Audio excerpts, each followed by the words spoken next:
Ini aku akan bahas tentang materi atau pemecahan soal materi termodinamika.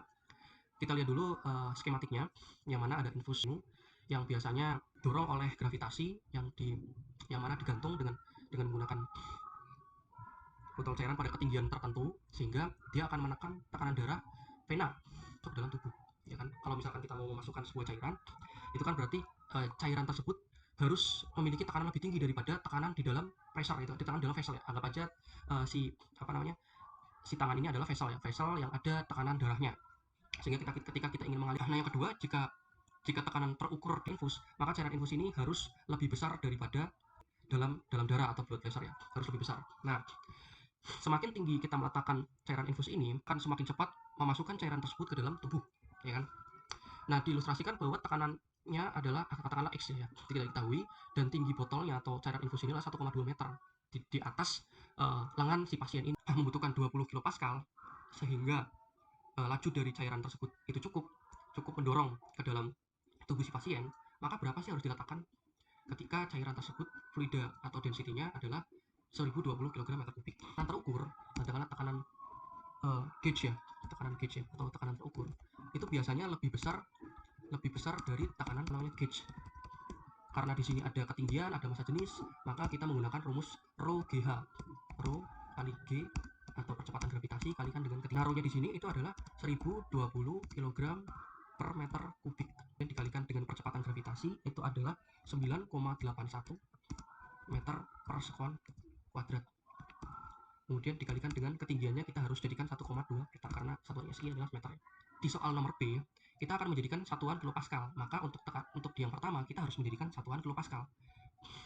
Maka kita harus mengubah dulu satuannya bukan dalam satuan pascal tapi dalam satuan kilopascal.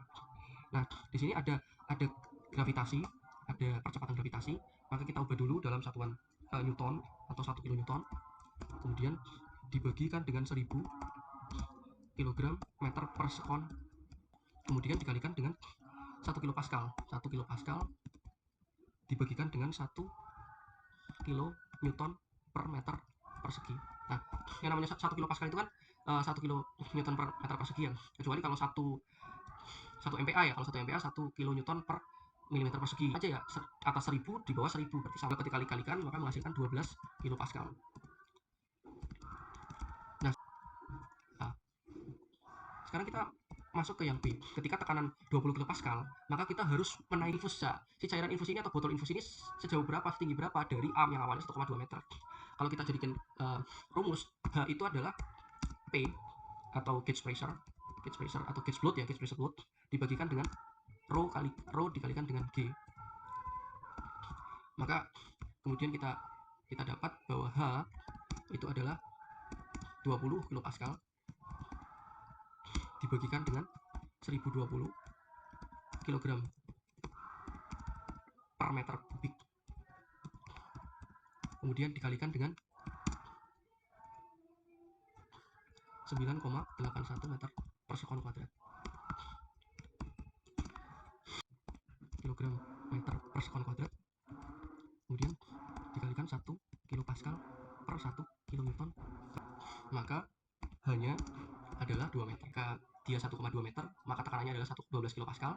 Ketika tekanan tersebut terbaca 20 kilopascal, agar dia ini cukup bisa mengalirkan dengan lancar, dengan sesuai dengan ketentuan, maka dia harus menaikkan ketinggiannya menjadi 2 meter.